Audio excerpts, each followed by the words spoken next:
Hello, this is Pastor Don Long, and here we are at News from Another Perspective as we're looking at false claims about Israel and what the truth is.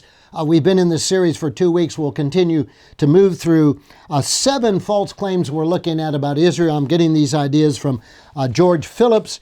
George served as an aide to Congressman Chris Smith of New Jersey, working on human rights issue. He addresses the articles about Israel, especially in the light of universities in the United Kingdom who have been wanting to sponsor conferences on Israel's right to exist, which is really a ridiculous claim.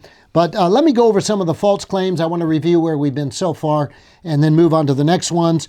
False claim number 1, you might remember if you were with us, was that the Jews were out of Israel for almost 2,000 years. That's a false claim because we know Jews were always there. We know in 614, when the Persians took over that area, there were Jews actually ruling in Jerusalem. We know that in the 7th and 11th century, there were Jewish scribes working on the Hebrew Bible in Jerusalem. We know that when Napoleon took over the area in 1799, he offered the local Jews there to form a state. So there were enough Jews living there that Napoleon felt he could restore Israel at that point. So it's false when people say the Jews were never there. They were there in the beginning. It was their land. God gave it to them.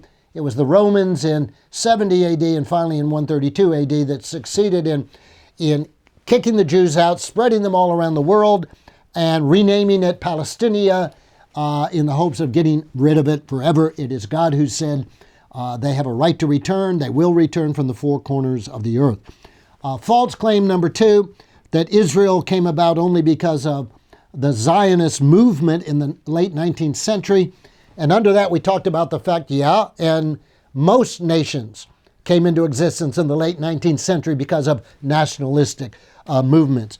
Greece, Italy, Germany all came into modern statehood during that time. In 1914, there were 62 countries. Today, there's 196. Where did another 134 countries come from? From nationalistic movements. We are a nationalistic movement, the United States. We were under Britain, and we said we don't want to be under Britain, and so therefore a nationalistic movement of our patriots took place, and we won a war and ended up becoming the United States of America. A false claim number 3 was that the Jews used violence to gain control of the land. Well, we can say that about any nation. There is, I don't think, any nation that has come into existence without what some people would call violence. Certainly the American colonies. It was violence. It was the redcoats coming against the patriots at Lexington, shot, heard around the world, it conquered, all of that. Sure, there was a lot of violence. And by the way, America was pretty divided then. There were those who said we should not fight Britain, and they refused to do so. In fact, there were more of them than there were of patriots.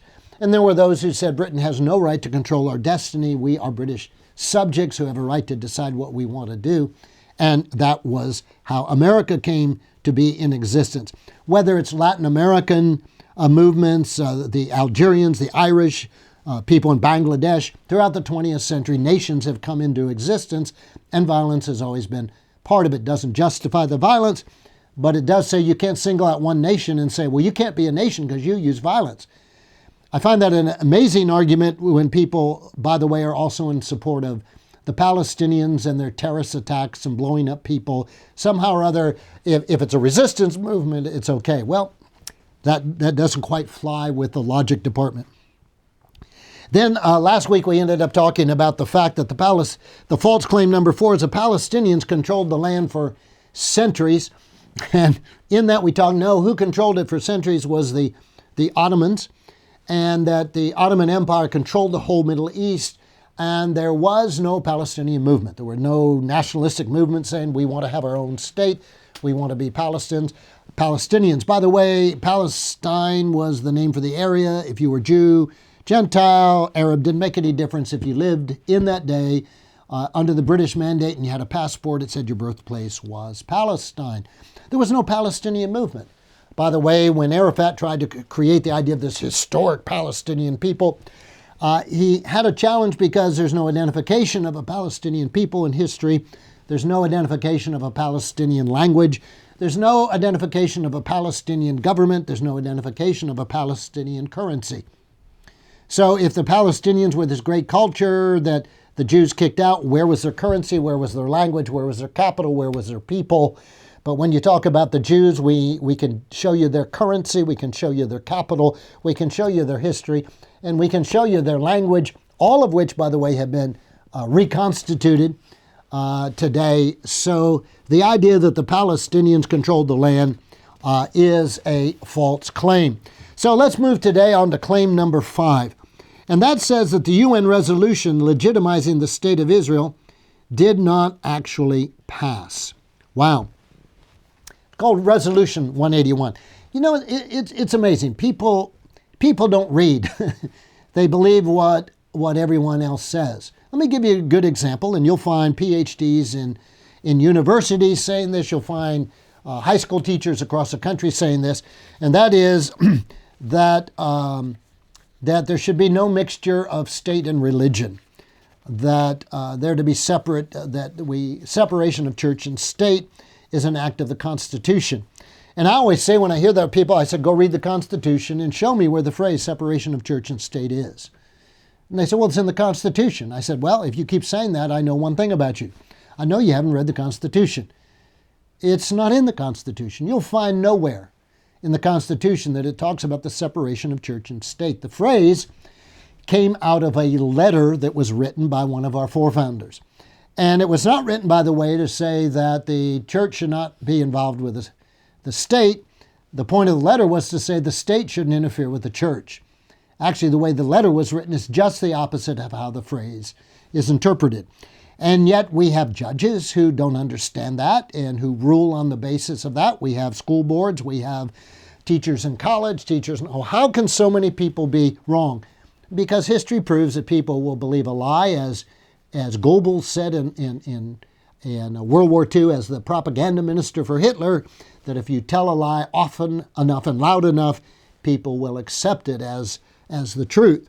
And so UN Resolution 181 was known as a partition plan, and it was a recommendation. That's all it was. It was a recommendation that in November of 1947, it called for the creation in Palestine of an Arab state and a Jewish state. Now, this is historic because you see, the two-state solution has been on the table many, many times, and it's always been rejected, and the people who in the end rejected are the Arabs, not the Israelis.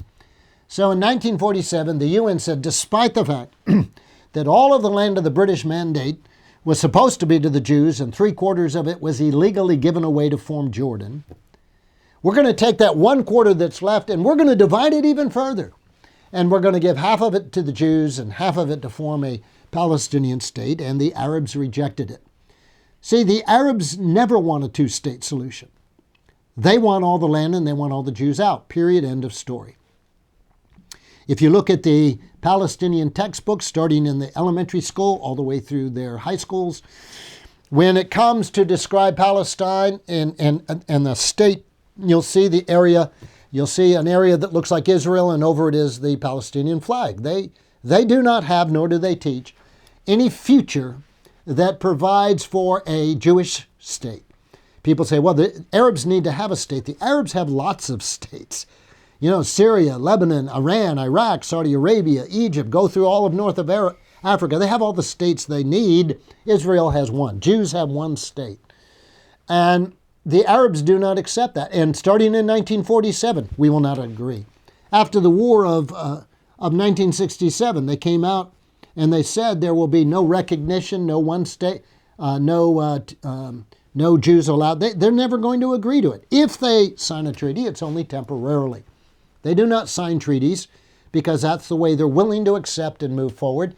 They sign it as a temporary measure so they can get their armies up in strength, or they can build their economies, but their ultimate goal is the destruction of God's people, the Jews, in God's land, Israel.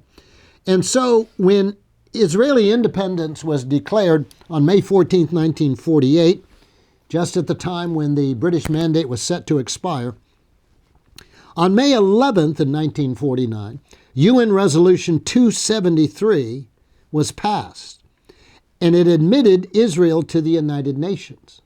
Now that's interesting. If people say, well, the UN resolution never really passed, well, the one that was guaranteeing Israel a right to exist and to become a member of the United Nations is not UN Resolution 181, it's UN Resolution 273, and it most certainly did pass. It was adopted by the required two-thirds majority. And currently, 83% of the UN members recognize Israel. Interestingly, the countries that refuse to recognize Israel include some of the Muslim nations and Cuba and North Korea. Now, I just got to add an aside here. North Korea is our enemy. They want to destroy us. There's no doubt about it. And they don't recognize Israel. We know that. Which, by the way, is why they will get involved with Arab nations to share North Korea's nuclear secrets so that the Arabs can get it for obvious purposes. Cuba doesn't recognize the United Nations. And yet, our president unilaterally has decided that it's time to be friends with Cuba. If I have a friend in life and then you come up and you say you want to be my friend, and I say, well, I'll be your friend if you'll be a friend with my friend over here. Oh, no, I can't stand him. I don't even want to talk to him. Well, if you're going to treat my friend that way, you can't be my friend. That's basic human relationships. That's basic human understanding. How can I be friends with you when you hate my friends? I mean, that's just insanity. And yet, Cuba refuses to recognize Israel. Now, wait a minute. Come up to the modern world. 83% of the nations of the world, the ones that don't primarily are your Arab nations, accept Israel and recognize Israel and have ambassadors with Israel, but you won't do it. Well, that's fine. One condition to have a normalized relationship with the United States is recognize my friend Israel. And if you refuse to recognize Israel, you have a right to do that, but then I have a right to say, no friendship. No, we're not going to exchange ambassadors and make things normal. But see, our current president has lost his understanding of that. Our current president has alienated all our Middle Eastern allies. Egypt no longer sees themselves in a camp of America. They see America against them. And so now they're making friends with Russia. That's insane. Why would they go to Russia? Because they feel they can trust that the Russians will do what they say. The Americans won't do what they say. The very fact that our president has supported the Muslim Brotherhood, he's invited them to the White House to talk, and the Egyptians are absolutely certain the Muslim Brotherhood is out to destroy any semblance of democracy. The Muslim Brotherhood is the enemy of Egypt, and so how can Egypt be friends with the United States if the United States is turning their back? Saudi Arabia feels that the United States, through President Obama and John Kerry in their recent discussions with Iran, is turning its back on Saudi Arabia. And so the nations of the Middle East that were once considered friendly saw themselves aligned with us. In the brief 6 years that Obama has been in the office, they have all realized that America has turned a corner and is no longer a friend to the Middle East. Amazing.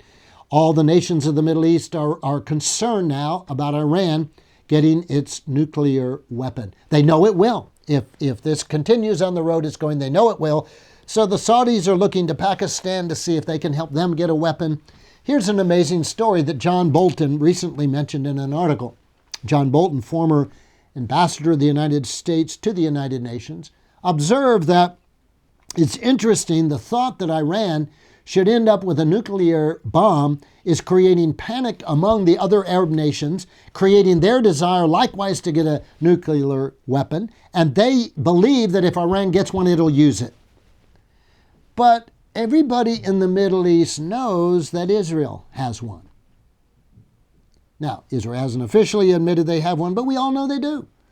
And so the nations of the Middle East know that Israel has a nuclear weapon. Why aren't they scrambling for their own? Why haven't they been saying, somebody help us, big bad Israelis have a nuclear weapon? Why are they in panic over Iran, their brother Arabs, having a nuclear weapon? But they've not been that way about the Israelis. For a simple reason, John Bolton points out, is the Arab nations know Israel will never use that weapon in an aggressive manner. They will only use it in retaliation to being attacked. But they know that the Iranians will use it in an aggressive manner. The very behavior of the Middle East tells us that the Arabs, they would never say this, but they know Israel will not attack them if they leave Israel alone. They know that. But they know that if they leave Iran alone, it doesn't make any difference. The Iranians will at some point attack their fellow Arabs. Amazing story. And so the fact that when people say the UN resolution that legitimized the state of Israel did not actually pass, they're talking about the wrong one, UN Resolution 181. And in fact, that was a partition plan. It was rejected by the Arabs, and so it, in fact, does not exist. By the way, which says that the dividing lines proposed in that plan are not valid because the Arabs said no. Here's what we propose. We reject your proposal. It's no different than if you want to buy my house and you offer me a price and I say, no, this is a price I want, and you say, I will not pay that price, then my offer to you has expired. You can't come back 10 years and say, now give it to me for that. No, this was the offer and it expired. And we offered the Arabs a part of the land. They said no. So that doesn't exist. What does exist is UN Resolution 273 that said Israel is a member of the United Nations. Now, for anybody to question the right, therefore, does Israel have a right to exist? You are insane. I would say to the University of Southampton in the United Kingdom, maybe we ought to question your right to exist as a university. In the same way that people want to deny the Holocaust, well, I think then maybe you're not in touch with reality. If you want to say that Israel has no right to exist, then maybe no nation, including yours, has a right to exist. Well, let's look at false claim number 6.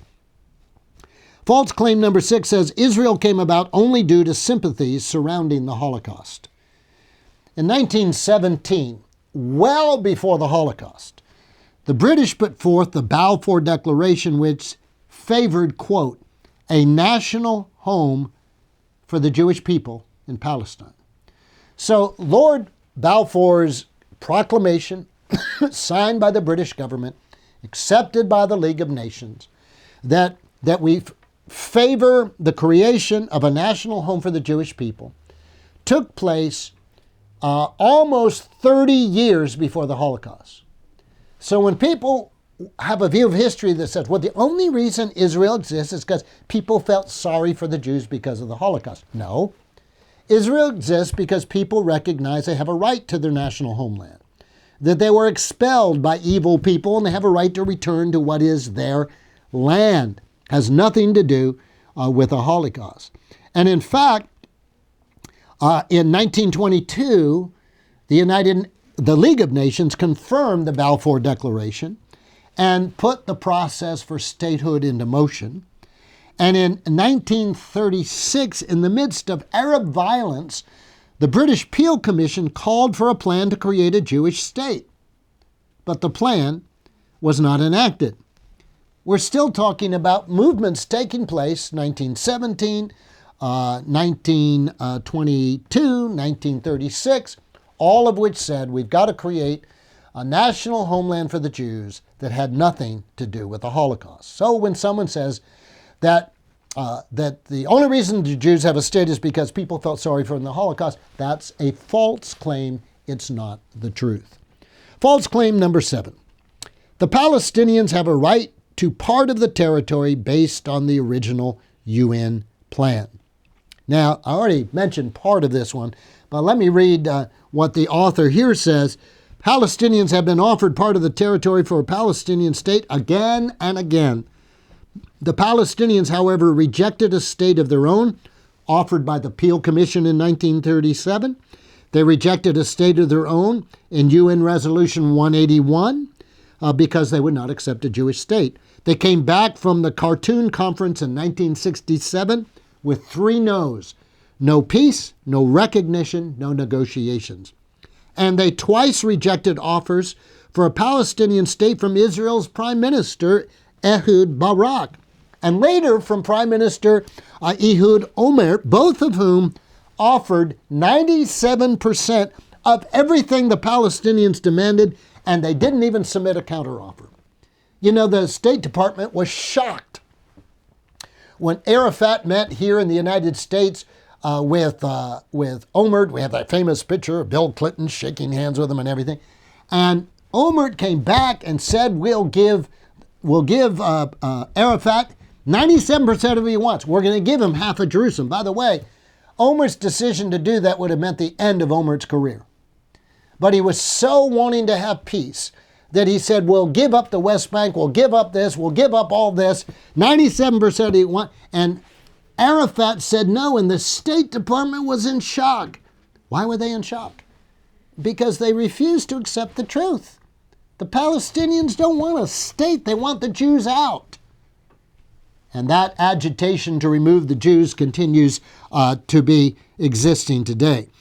So the author here says that one can only conclude that the Palestinians do not actually want a state. What they want to is to displace the Israeli state.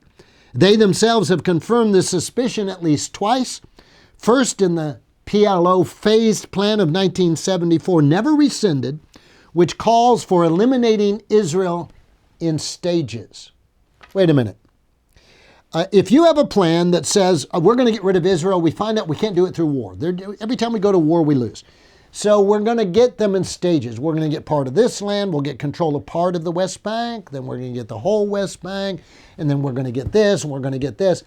Wait a minute. If you've got 4 phases on which you're going to destroy me, you already have negotiated 2 of them, and now you're asking me for number 3. I would be a fool to negotiate with you. And our State Department and our president is a fool to think that they can negotiate with a PA when they haven't changed their goals. You know, I mean, it's absolutely amazing. You know, President Obama was upset when Netanyahu said, there will be no 2-state solution. And later Netanyahu said, well, I didn't mean this way. And the president said, I take him at his word. But he's negotiating with the Iranians who, right after this so-called, first step in this phased approach, are still saying out of their government, we will destroy Israel, we will destroy America. And he says, well, that's just political rhetoric. They don't mean it. Wait a minute. The bad guy tells you he's going to kill you, and we don't believe him, but the good guy says, I'm not going to negotiate with him, and you say, I believe he is, and therefore we can't move forward. Am I the only one that thinks this is insane? Am I the only one that says political correctness has gotten to the point where you can't see the emperor has no clothes? I mean, it's rampant in what's being taught in our schools. It's being taught in our colleges, and therefore we're getting politicians and we're getting, State Department people who don't believe evil's real. They can't see that ISIS is a barbaric institution, and they're not going to change because you educate them. As one of our spokespersons said, they need education and jobs. Are you crazy? They're barbarians who have a goal clearly stated, and they're out to take over the world, and they're out to kill anyone who gets in their way, including their own brothers. Can we not learn from Hitler, who wrote Mein Kampf and said, here's my plan to take over the world for the Aryans? And Chamberlain said, oh, we can negotiate. I now have peace. You cannot have peace with Hitler.